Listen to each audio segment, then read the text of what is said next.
Vamos a iniciar nuestra clase Literatura, Política y Derecho, 26 de abril.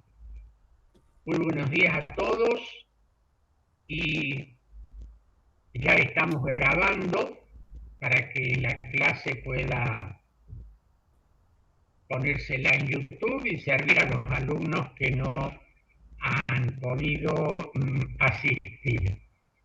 Habíamos pensado que para hoy solo un grupo pudiera compartir algún trozo a elección de ustedes de los textos sobre los que estamos trabajando.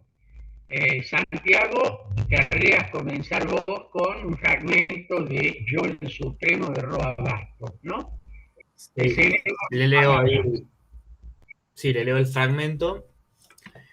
Las formas aparecen, las palabras queman para significar lo imposible. Ninguna historia puede ser contada, ninguna historia que valga la pena ser contada, mas el verdadero lenguaje no nació todavía.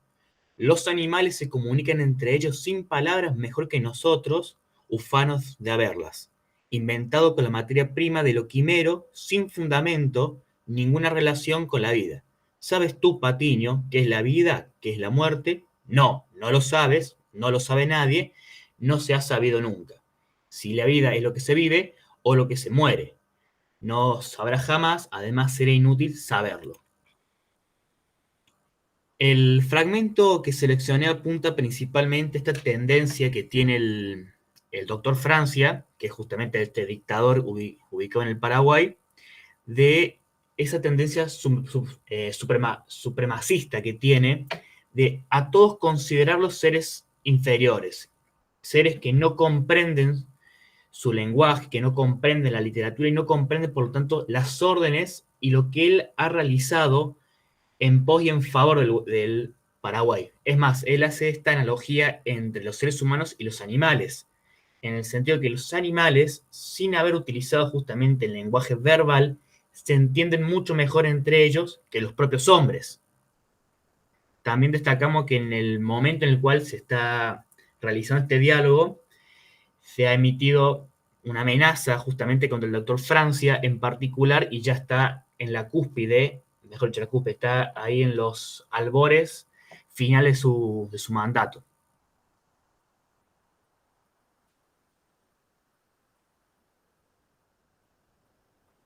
Con eso se termina. ¿Algún alumno quiere hacerle alguna pregunta a Santiago que nos ha comentado este diálogo o casi monólogo que mantiene el doctor Gaspar Rodríguez Francia con su secretario, ¿no? Patiño? ¿Alguno quiere formular alguna pregunta?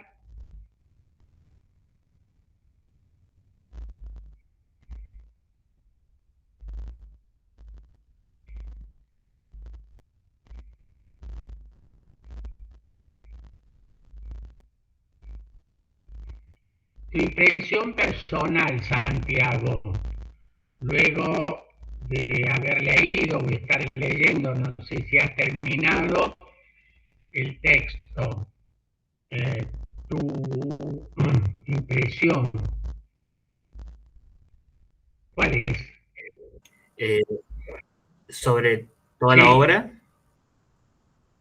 No, bueno, a ver, es una obra, si bien la lectura es complicada porque en ningún momento se detalla los diálogos, el libro es de corrido, pero se puede ejemplificar muy bien la forma de este líder ilustre que se cree que tiene el conocimiento último, la última palabra, esta situación en la cual si no acatás la orden que yo emito, estás en contra mía, por lo tanto debes ser eliminado o de último apartado del poder. Y él durante, creo que son las últimas páginas del libro, intenta justamente redactar una biografía donde él mezcla su vida con la historia del Paraguay intentando justificar por qué justamente está hace tanto tiempo en el poder, por qué ha realizado tantos actos que podrían ser considerados delitos, porque justamente ha matado a muchas personas en el camino. Pero bueno, es un texto, la verdad, interesante, de lectura muy complicada y difícil, pero que ejemplifica muy bien cómo es la vida y la cosmovisión del tirano, del déspota.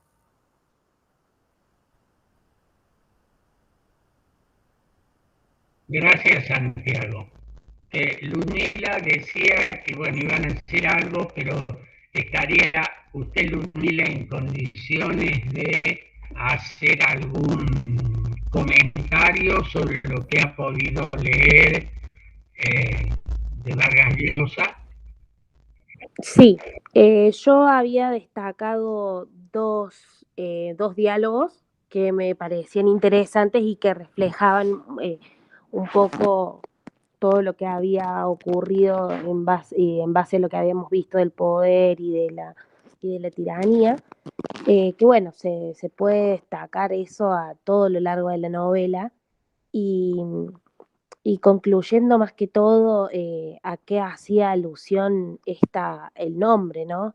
De la fiesta del chivo y cómo era una fiesta en donde todos era una fiesta claramente para él, en donde en muchos momentos se nota esa autoridad extrema, en donde todos tenían que ser como unos payasos para él y bueno, en muchos diálogos se deja ver cómo los ofendía o cómo él se reía de las mismas personas que lo acompañaban, ¿no? Y que lo adoraban, quizás más por miedo que, que por compartir las mismas ideas. Elegí uno en donde hablaba con un coronel, en donde, si me deja leerlo un poquito, le dice, estaban hablando de Fidel Castro, y bueno, Trujillo le comentaba más o menos lo que él creía de Fidel, y le pregunta al coronel si lo admira tanto a, a él como a Castro. Y le dice el coronel, le dice, a usted no lo admiro, excelencia, murmuró el coronel, dice, bajando los ojos. Yo vivo por usted, para usted. Si me permite, soy el perro guardián de usted. Y al benefactor incluso no le convencía del todo esto que él le decía. Entonces como que el coronel, el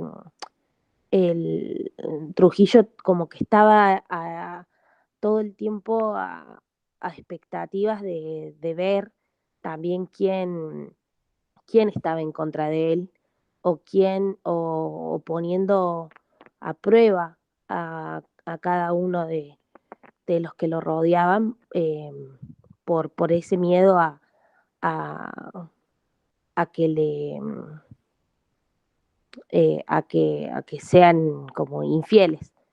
Y bueno, y después había elegido otro fragmento en donde está una de las protagonistas, que es Urania, en donde está dialogando con la enfermera que cuidaba de su padre, eh, que ahí también les leo un pedacito,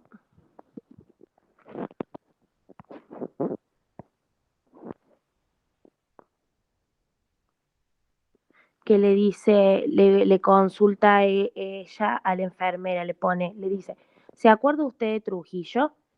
Y la mujer, la enfermera, la mira desconcertada y le dice, ¿qué me voy a acordar? Yo tenía 4 o 5 años cuando lo mataron. No me acuerdo de nada, solo lo que oí en mi casa. Su papá fue muy importante en esa época, ya lo sé. Hace alusión al papá de Urania, que es el que la enfermera está cuidando. Urania asiente. Dice, la enfermera dice su opinión y dice, sería un dictador y lo que digan, pero parece que no se cometían tantos crímenes. ¿No es cierto, señorita? Y Urania le contesta, si mi padre pudiera entenderla, estaría feliz oyéndola. Claro que me entiende, dice la enfermera allá en la puerta. ¿Verdad, señor Cabral? Su papá y yo tenemos largas conversaciones. Y ahí una voz neutra dice, tal vez era verdad que debido a los desastrosos gobiernos posteriores, muchos dominicanos añoraban ahora Trujillo. Habían olvidado los abusos, los asesinatos, la corrupción, el espionaje, el aislamiento, el miedo, vuelto mito el horror. Todos tenían trabajo y no se cometían tantos crímenes.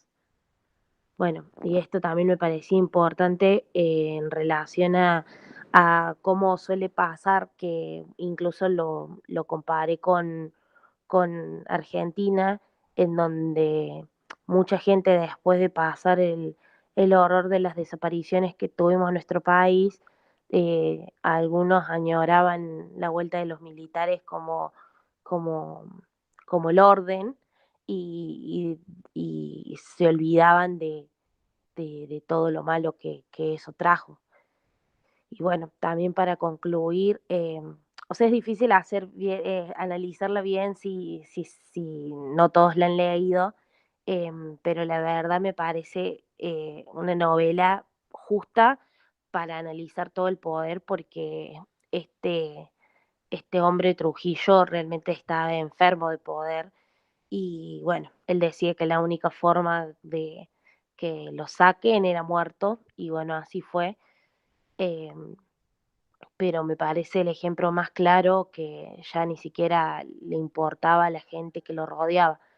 Em, Así que me parece digna de leer para comprender todo lo que fue esa época en República Dominicana.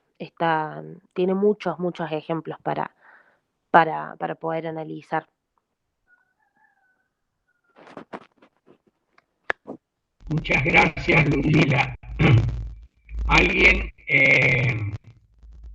desea preguntarle algo a Ludmila nos ha compartido dos fragmentos de la fiesta del Chivo de Mario Vargas Llosa?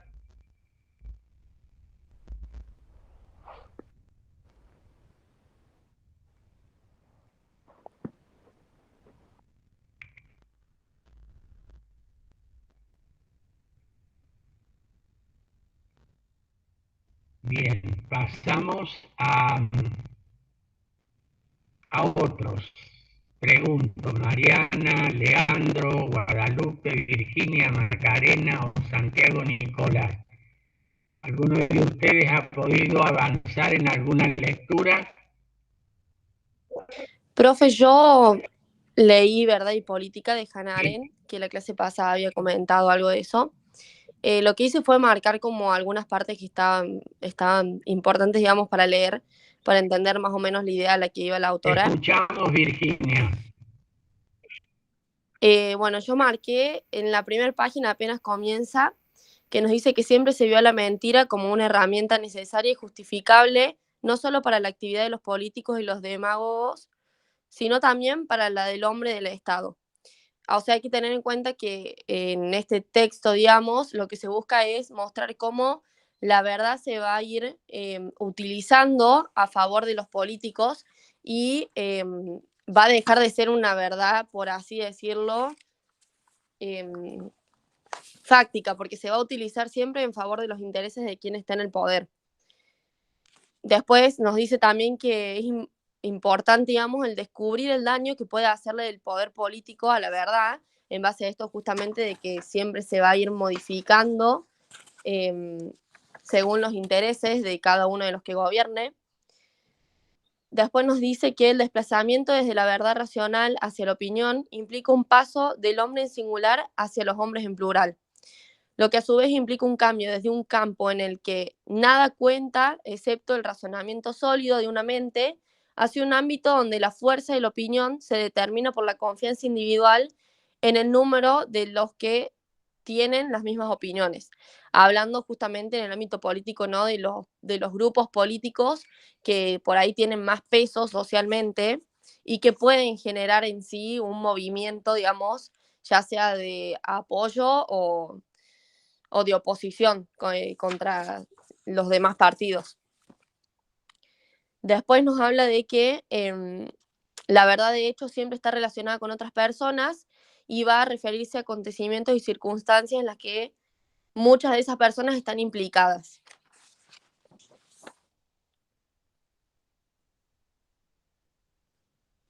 Después nos dice también que esta es una de las partes más importantes para mí, que la verdad implica un elemento de coacción y las tendencias a menudo suelen ser tiránicas. Se puede generar en la tensión de vivir habitualmente bajo alguna clase de compulsión, más que en lo que tiene que ver con un fallo de carácter personal de cada uno. Después también nos señala que la verdad de la razón ilumina el entendimiento humano y que la de hecho tiene que configurar las opiniones, pero que las verdades, digamos, esas verdades nunca van a ser transparentes ni oscuras. Es como que estamos en un punto medio, más que nada por esto que ella señala de que siempre va a haber alguna arista que va a ser de opinión y que va a dejar de lado la verdad en sí, digamos, lo que realmente es, siempre modificándolo a favor de uno u otro grupo y de quienes estén luchando por el poder, por así decirlo. Y después nos indica que cuando se entra en el campo político y la verdad se identifica con algún punto parcial y con alguna formación de poder, va a comprometer la veracidad justamente de todo el discurso y de todo lo que uno está tratando de mostrar. Se va a dejar de garantizar lo que es la imparcialidad, la integridad y la independencia. Esas son las partes que yo marqué como más importantes. Está bueno el texto, a mí me gustó. Realmente es cortito y es súper fácil de leer, se entiende muy bien el punto al que se quiere llegar. Y creo que tiene mucho que ver con esto que vemos del poder, ¿no? Y de cómo las figuras que están en el poder van modificando todos sus discursos para obtener la adhesión de la sociedad, porque lo hablamos en la clase pasada, si uno no hay legitimidad en la sociedad, por más de que uno llegue a un poder de manera tiránica o a la fuerza, por así decirlo, en algún punto ese poder va a terminar cayendo, porque se necesita tener un sostén en la sociedad, digamos, por parte de la población.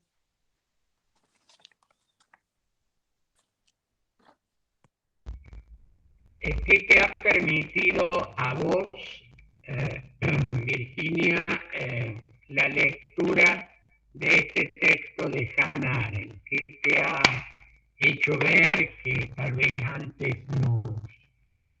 no podías ver o... Sí, la verdad es que yo nunca había, o sea, sí es una realidad que vivimos y que se vive de siempre el tema de la distorsión de los discursos políticos, pero no lo había visto así como algo tan importante. Pero la verdad que esto me hizo ver que sí, por ahí hay ciertas verdades que uno va utilizando a su favor y que las va modificando. Porque como decía, nosotros podemos cuando la verdad entra en el campo político, pierde justamente, como dice la autora, lo que es la imparcialidad, porque siempre la vamos a utilizar a favor de lo que nosotros queremos, en el caso de ser políticos, por ejemplo. Yo voy a usar la verdad a favor de lo que yo espero y lo que yo estoy buscando, y por eso hay gente que se dedica a la oratoria y a todas esas ramas que se estudia justamente cómo el otro recibe el mensaje que yo estoy dando y qué es lo que le produce el otro. Todo esto siempre en lo político es buscar, básicamente el objetivo es buscar gente que se adhiera a nuestra posición y así poder llegar, digamos, al puesto político en sí. Pero creo que nos ayuda como a empezar a ver los discursos políticos desde otra mirada, ¿no? Por más de que ya sabemos, porque es una realidad que todo el mundo conoce, de que los discursos políticos están modificados y que tienen objetivos específicos al momento en los que nosotros escuchamos a las figuras políticas del país. Pero bueno, está bueno también como para no solo verlo en el campo político, porque también en cualquier tipo de situación cotidiana incluso, uno usa su discurso y lo que dice lo usa para algo específico.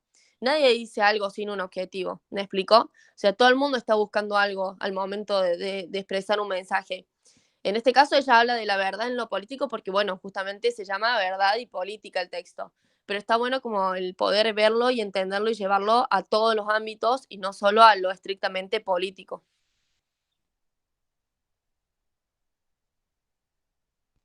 Bien. Eh, un comentario sobre, o a propósito del comentario de Virginia, ¿no? Recién decía Virginia, bueno, yo antes no percibía o no me daba demasiada cuenta sobre tal cuestión, y un poco con la lectura de este texto, en el caso de Virginia, Verdad y Política, de Hannah Arendt, dice, bueno, he descubierto que, he visto que, he entendido que este es un poco el sentido de las lecturas que estamos haciendo, ¿no? De nuevo, lo que decíamos en la primera clase, estamos con ustedes, alumnos de Derecho, eh, no demasiado acostumbrados a la lectura de obras no jurídicas, como en un texto literario, un ensayo en este caso, podemos descubrir o ver desde otra perspectiva o valorar una serie de cuestiones que a veces se nos escapan. En este caso, este tema tan central, ¿no?, de la verdad y cómo en el mundo del derecho, en el mundo de la política, es tan importante, ¿no? Incluso a ustedes, alumnos de Derecho, les suena aquello de la verdad real, de la verdad formal, cuando estudiaban o estudian derecho procesal, ¿no? Pero el tema de la verdad es un tema realmente central. Me alegro la lectura de Virginia y el comentario. Pasamos a otro alumno. ¿Quién puede ser? Yo leí 1984 y tengo dos frases que para mí engloban bastante la idea o representan lo que a mí más Te escuchamos. me gustó del libro y también la parte política sobre todo. En cierto modo, la visión del mundo inventada por el partido se imponía con excelente éxito a la gente incapaz de comprenderla. Hacía aceptar las violaciones más flagrantes de la realidad porque nadie comprendía del todo la enormidad de lo que se les exigía ni se interesaba lo suficiente por los acontecimientos públicos para darse cuenta de lo que ocurría. Yo esto lo relaciono con una frase que está en la página 60, en realidad es un diálogo que tiene Sime con el protagonista del libro, donde Sime dice, ¿no ves que la finalidad de la neolengua es limitar el alcance del pensamiento, estrechar el radio de acción de la mente? Al final acabaremos haciendo imposible todo crimen de pensamiento. Con esas dos frases quiero destacar cómo el autor refleja en su libro que lo más peligroso para las dictaduras o los regímenes totalitarios es la libertad de pensamiento y la forma de ser individual de cada uno, y cómo la buscan reprimir con distintas herramientas y cómo llegan a tener una sociedad que no puede pensar por sí misma y no tiene pensamiento crítico.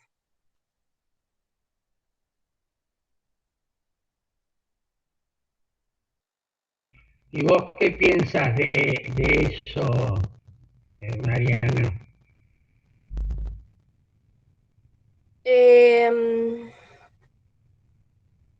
Que está bueno tomar conciencia de eso,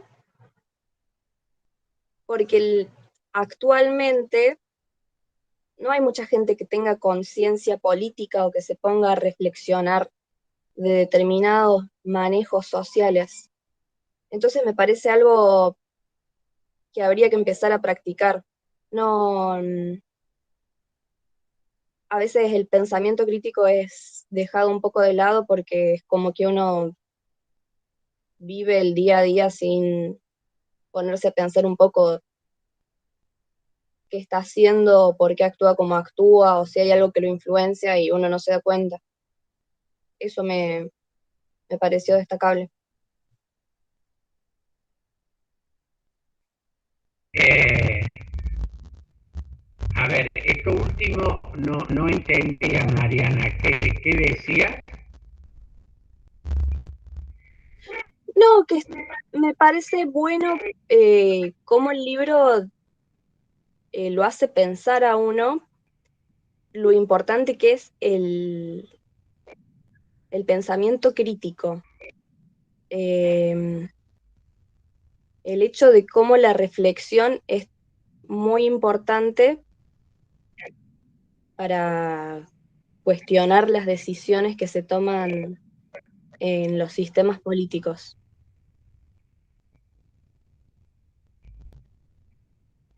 Si yo, Que si no hubiera pensamiento crítico,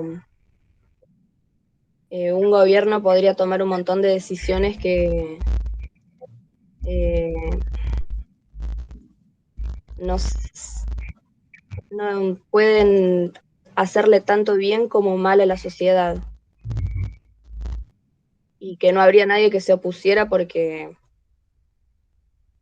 nadie se pondría a pensar o nadie se lo plantearía, sino que uno seguiría viviendo su día a día sin replantarse, sin replantearse si eso está bien, si es correcto.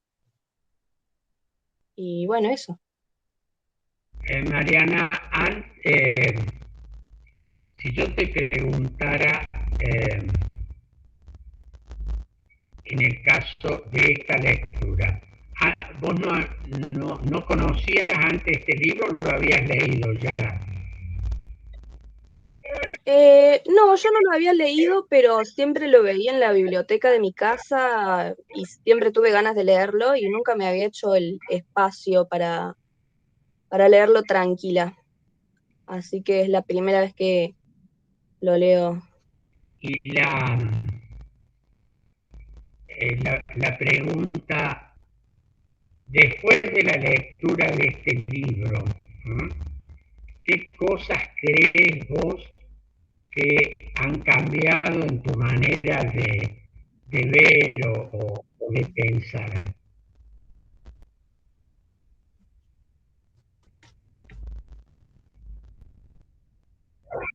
No, en particular nada porque he visto películas o he leído otras novelas distópicas y siempre va sobre lo mismo, o siempre siento que en algún punto yo vi una película que se llama Brasil, eh, y me hizo acordar mucho a eso. Eh, la película relata también la vida de un hombre que vivía en una sociedad bastante parecida a la que describe Orwell, y hacían desaparecer gente o eran perseguidos por espías y todo el tiempo estaban teniendo que cuidarse de la gente que los vigilaba. Entonces, como esa película, este libro me sirvió para tomar conciencia de lo importante que es pensar individualmente, reflexionar, cuestionarse eh, las cosas que a veces se imponen y,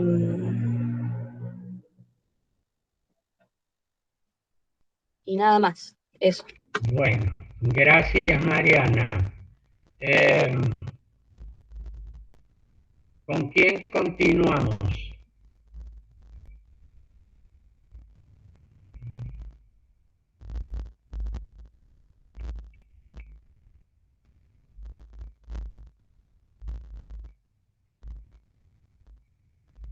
Leandro, Guadalupe.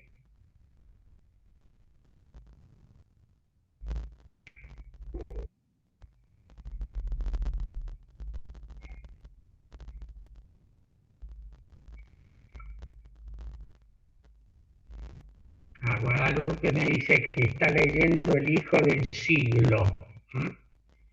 ¿Alguna impresión, aunque fuera preliminar, Guadalupe? Creo que no tiene micrófono, Guadalupe, no escribe.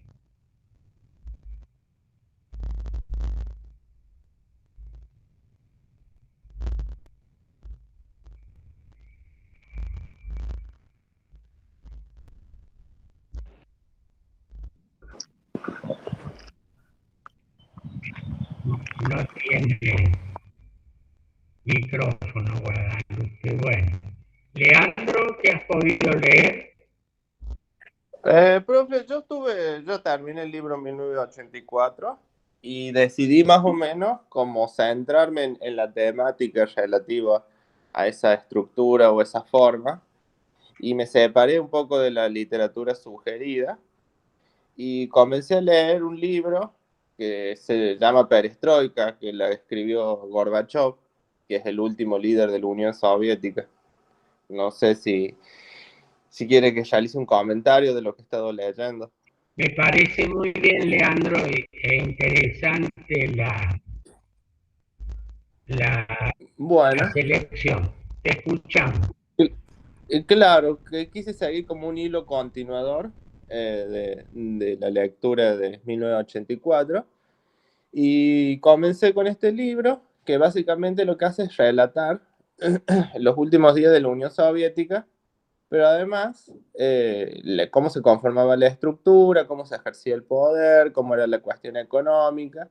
Y una cuestión importante es que lo escribió y formuló críticas muy fuertes a lo que era el sistema soviético de aquel momento.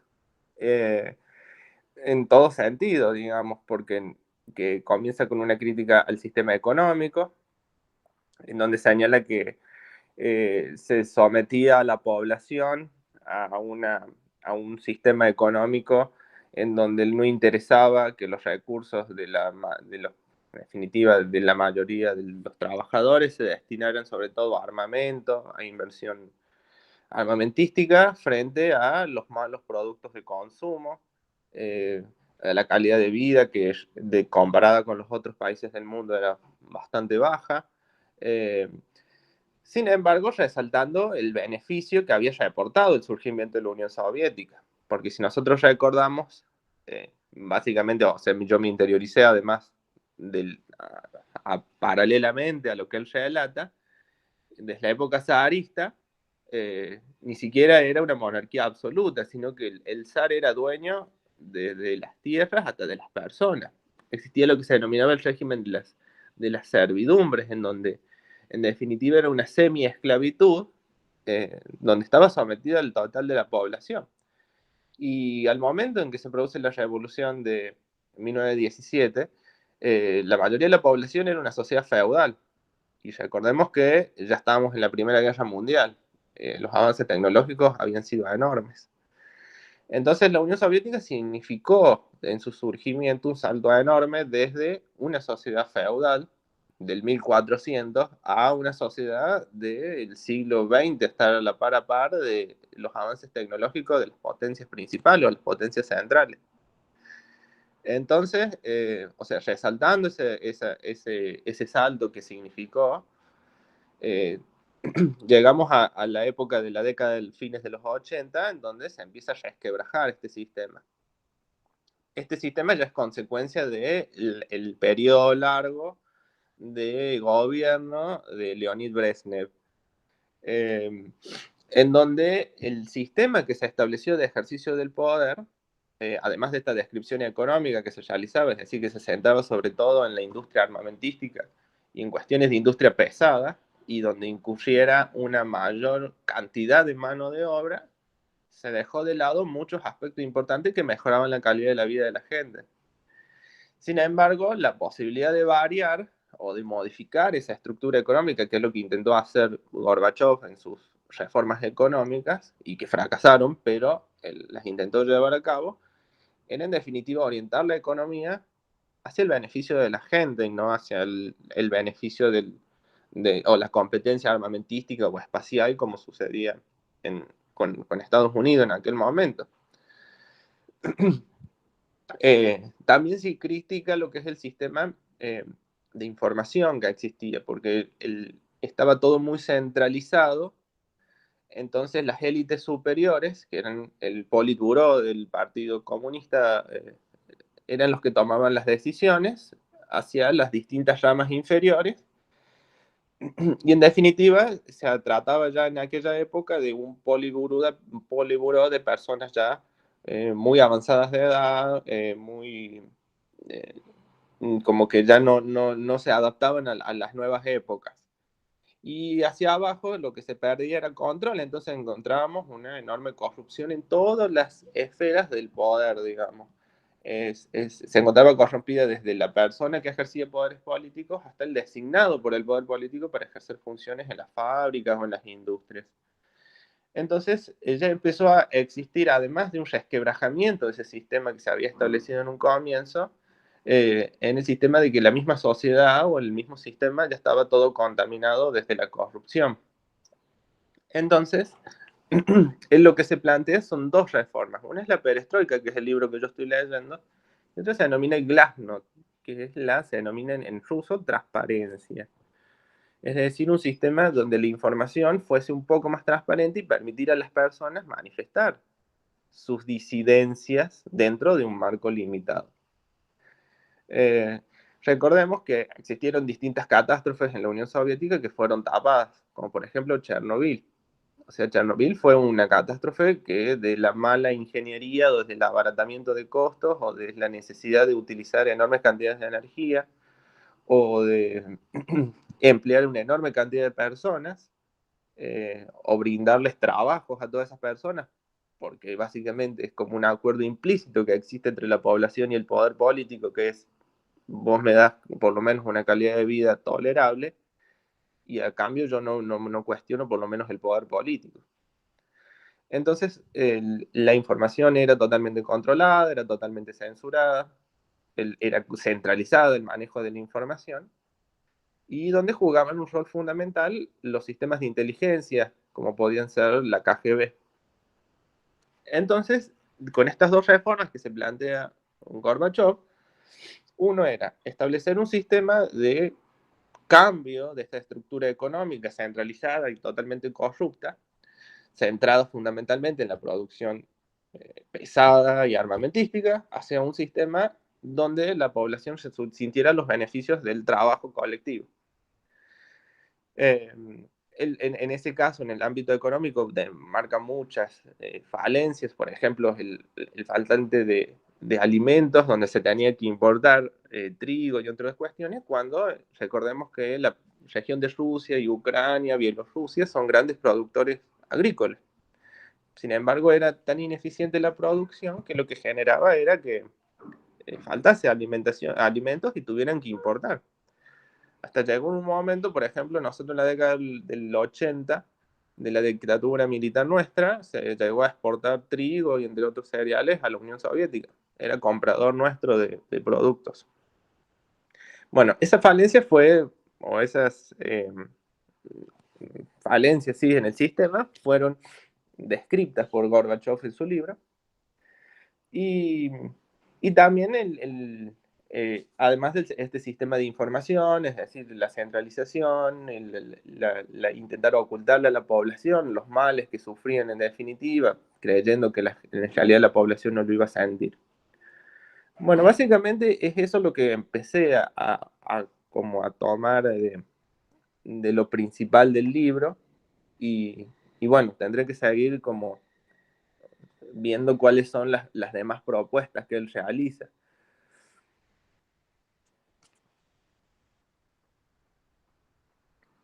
¿Por alguna razón especial o de un poco de casualidad seleccionaste este texto? Bueno, lo seleccioné hace unos años en realidad porque había fallecido. Al año pasado ha fallecido Gorbachev. Y Y bueno, y fue muy recomendado, es como que la información en ese momento como que salió a luz, y digo, bueno, me pondré a leer algo de ello, porque a mí siempre me llamó mucho la atención todos estos regímenes, digamos, de concentración del poder, fundamentalmente desde la Unión Soviética, la forma en que se concibe, también dentro del ámbito del mundo comunista, el régimen chino más adelante es algo bastante interesante, porque si bien es un régimen comunista, y muy concentrado, muy centralizado y con los tintes de un estalinismo, pero tienen un acuerdo implícito en la sociedad, existe. No está escrito que ellos tienen que asegurar la calidad de vida mientras que el poder político no resulte cuestionado. Y así tenemos una manifestación, por ejemplo, en el sistema chino, que fue la masacre de Tiananmen, que fue en la plaza principal de Beijing o de Pekín, en donde, si bien permitió reformas económicas importantes, que es lo que hoy conocemos como una potencia capitalista, la represión ante los disidentes en aquel momento del régimen chino demostró que el partido no iba a permitir de ninguna manera el cuestionamiento al sistema, ni menos a la forma en que se manejaba ese régimen centralizado. Entonces tenemos un sistema centralizado tipo soviético, donde existe un partido único, pero con reformas económicas. Y básicamente es lo que se planteó llevar a cabo en un principio, lo que estoy leyendo, Gorbachev, es decir, reformas económicas a ese sistema, que se remontaba desde, como decimos, desde la época de Stalin.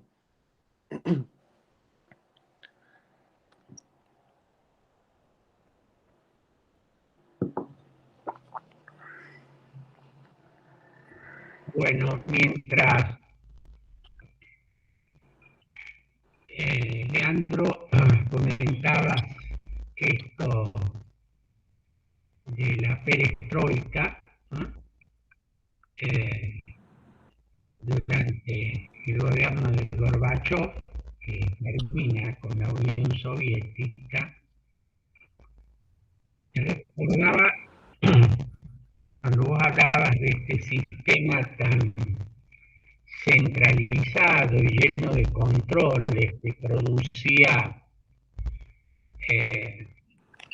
una situación de escasez, digo, recordaba, hace algunos años tuve la oportunidad de conocer los países bálticos, Lituania, Letonia y Estonia, tres países que a Ludmila pregunta si hay interferencia. No lo sé, Ludmila, me parece que, bueno, yo tengo mi micrófono abierto para poder hablar, veo que los demás están cerrados. ¿Continúa la interferencia, Ludmila? Ahí me parece que Leandro apagó el suyo y se cortó. Creo que hay interferencia cuando hay dos micrófonos a la vez, me parece. Bueno, bien. Ahora escucho un poco mejor. Gracias, Ludmila. A usted, profe. Le decía que mientras Leandro comentaba el texto que ha elegido, la perestroika, expresión que significa reforma, de la época de Gorbachev, última etapa de la Unión Soviética, Leandro hacía referencia a un régimen muy centralizado que, entre otras cosas, producía escasez de bienes, mala calidad de los servicios y demás. Les decía que hace algunos años tuve la oportunidad de conocer los tres países bálticos, Lituania, Letonia y Estonia. Estando en Letonia, que está entre Lituania y Estonia, nos comentaban y veíamos en un pueblo que no era la capital, era una ciudad, la segunda o tercera del país, en el que estaba una venta de zapatos. Y por un lado, todos los modelos eran iguales, variaba nada más el tamaño, pero para poder adquirir esos zapatos, las mujeres tenían que llevar un certificado de que se iban a casar. El registro civil estaba ubicado en la plaza enfrente de donde estaba esta tienda. No sé si los fabricaban allí a los zapatos o los traían de otro lado. Pero la manera de poder adquirir era traer el certificado de que tenían turno para casarse en el registro civil. Entonces, con ese certificado podían adquirir los zapatos. Sin eso no lo podían adquirir. Entonces, la gente, nos comentaban, había urdido una manera, como en todos sistemas de controles, ¿no? Una manera de sortear, aunque fuera parcialmente el control. Sacaban el turno para casarse, iban a comprar los zapatos, le vendían los zapatos, pero luego no se casaban, de manera tal de que más adelante podían pedir otro turno y repetir la operación. En este mundo de controles y centralizado, que de alguna manera es lo que describe ese mundo ficcional, 1984, la población sufría las carencias, no porque las cosas no se pudieran producir, incluso Leandro hizo referencia como faltaban productos que se podían producir en muchas regiones de la entonces Unión Soviética, por ejemplo en Ucrania, trigo y cereales, y se necesitaba hacer una importación masiva. Bueno, era ese comentario que quería agregar, pues se me ocurrió lo que estaba oyendo el relato de Leandro sobre esta obra acerca de la última etapa de la Unión Soviética antes de la caída del comunismo y la disolución de la Unión Soviética. Me pareció también oportuno el recuerdo que ha hecho Leandro acerca de regímenes como la China actual, en la que el sistema combina, diríamos, un cierto pluralismo económico, o sea, una modalidad capitalista o casi capitalista de producción de bienes y servicios, unido a un sistema de control total por parte del único partido, el Partido Comunista Chino, y cómo todo es posible en tanto en cuanto no se discuta la hegemonía del partido, cosa que ocurrió en los 80, en los reclamos que se produjeron, que terminaron con la llamada masacre de Tiananmen, nombre de la plaza central, y que hasta el día de hoy cada vez que se celebra un aniversario de aquel levantamiento, el régimen trata de controlar todo tipo de recuerdo de aquella manifestación que implicaba una disputa no permitida, por supuesto, al poder que se ejerce de manera totalitaria. Bien, nos estaría quedando, no sé, Santiago Nicolás, ¿puede ser?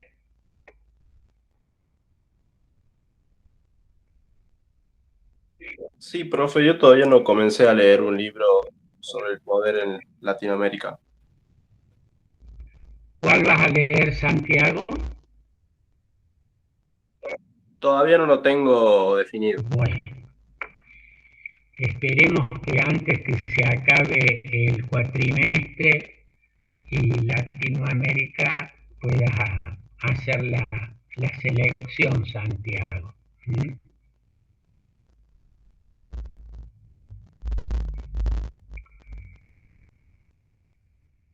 Bueno, una vez más,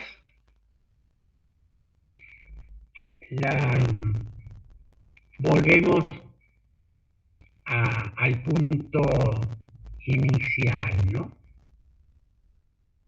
Estamos seleccionando y comentando textos que no son textos jurídicos, que nos permiten ver cómo en el mundo del derecho y en el mundo de la política puede influir en la literatura. Fíjense que varios de los textos que están puestos a disposición de ustedes,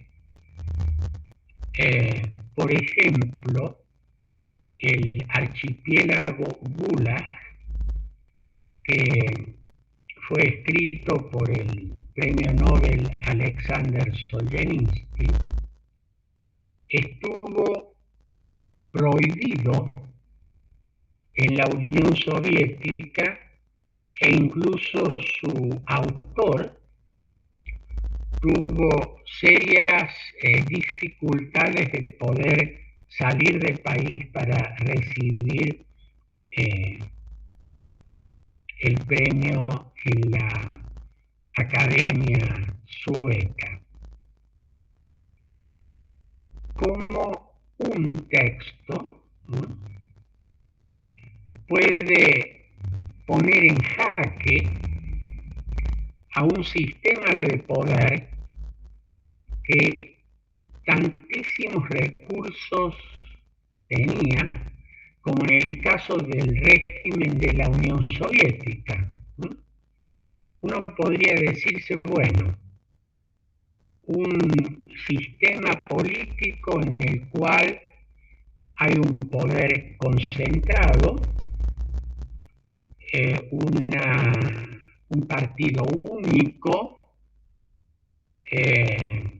un sistema dictatorial, un control de los medios de comunicación, una policía secreta, un sistema de control total de la información, como en un sistema de este tipo podría preocupar tanto un texto literario que una novela, en este caso, cuya difusión en realidad no era demasiado grande en la Unión Soviética, ¿no? Pero este poder de la palabra, esta esta herramienta que erosiona el poder es tan significativa, tan importante, que termina poniendo la lupa de el mundo entero sobre un determinado sistema. Y por eso es que desde el poder se manifestaba esta preocupación obsesiva acerca del control. Y todos los avatares que debió vivir su autor, Alexander Solzhenitsyn, autor, entre otros, de La Archipiélago Gulag, Pabellón de Canceroso, etc., porque la denuncia de un régimen que implica una obra literaria, que estamos hablando de una novela, no estamos hablando de un documento político, pero que va a tener tan alto impacto en el sistema político. No podríamos decir que esa transformación que sufrió la Unión Soviética y el derrumbe del sistema comunista se debió a un texto o a la obra literaria de uno o varios autores, pero que la literatura, en este caso novela, contribuyeron a erosionar, a limar ese poder totalitario, cosa que por otra parte se refleja en el texto 1984, cómo trata el poder de controlar no solamente lo que se dice, lo que se escribe, sí, sino también lo que se piensa. Es decir, adentrarse en ese ámbito tan íntimo que quedaría fuera, en este caso no, del control estatal. No solo lo que se dice, no solo lo que se escribe, no solo lo que se transmite a través de los medios de comunicación o de las redes sociales, sino de lo que se piensa. Este intento del poder de ir siempre más allá de sus límites. Y el último límite sería controlar el pensamiento de los ciudadanos e incluso criminalizar lo que se piensa. Ahí la figura del crimen mental que aparece en 1984. Bueno, ¿qué comentario pueden hacer ustedes a esta altura de la materia de lo que venimos planteando clase a clase y de lo que venimos leyendo? ¿Qué reflexión podrían hacer ustedes como que han podido ir descubriendo o analizando desde otras perspectivas a propósito de lo que estamos planteando en esta materia? Me gustaría oírlos.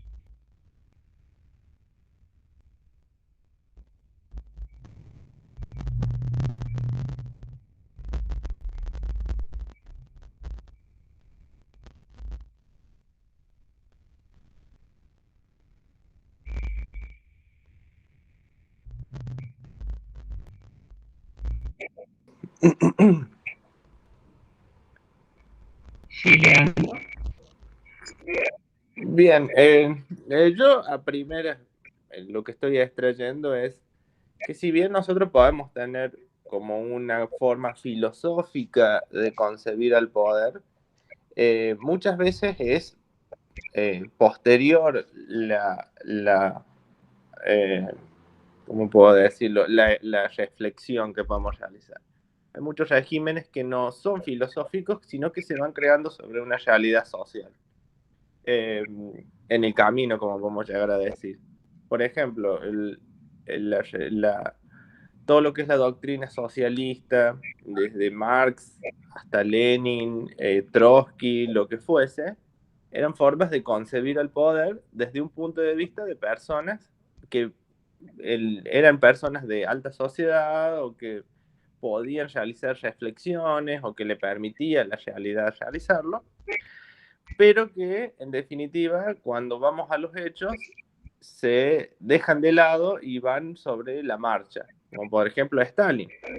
Stalin ejerció una forma de poder que se proyectó en la Unión Soviética y que la Unión Soviética tuvo más que ver con un estalinismo, y lo mismo sucedió con el sistema socialista de los países satélites, que con lo que era la doctrina de Marx y de Lenin, que si bien usaban sus imágenes, pero al fin y al cabo el sistema, la estructura, cómo se estructuraba y la forma de ejercer el poder era similar a la que había establecido Stalin. Y Stalin era más bien una cuestión de, no digo improvisación, pero muy pragmático, en el sentido de siempre conservar el poder y ejercer el poder sobre el resto, más que por conservar los ideales, digamos.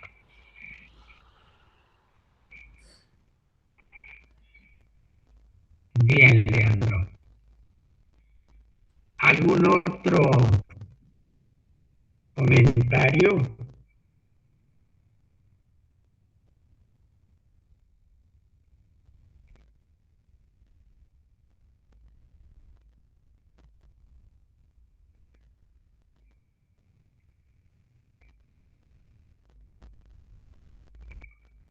Bueno, yo les voy a proponer algunas tareas, además de las indicadas de la lectura, que van a quedar hoy en el grupo de Facebook para que podamos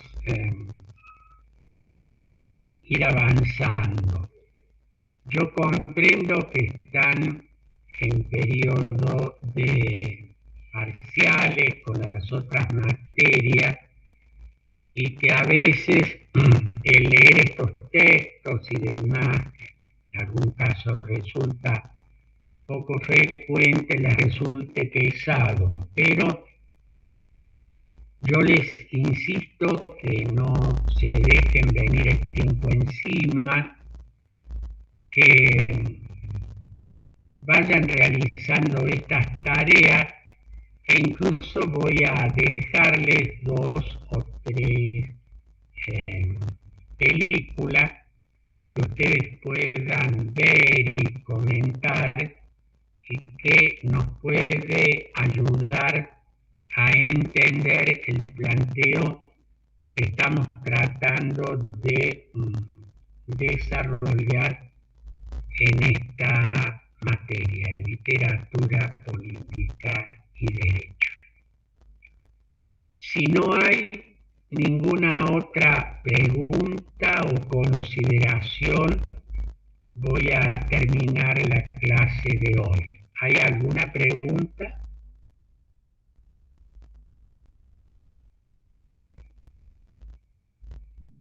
Por mi parte, profe, ninguna. Gracias, Santiago. Gracias, Guadalupe. Nos estaremos viendo el viernes a la hora habitual. Por favor, lean las consignas que van a estar en el grupo de Facebook. Muchísimas gracias y que tengan todos ustedes muy buen día. Gracias, profe. Nos vemos. No, profe.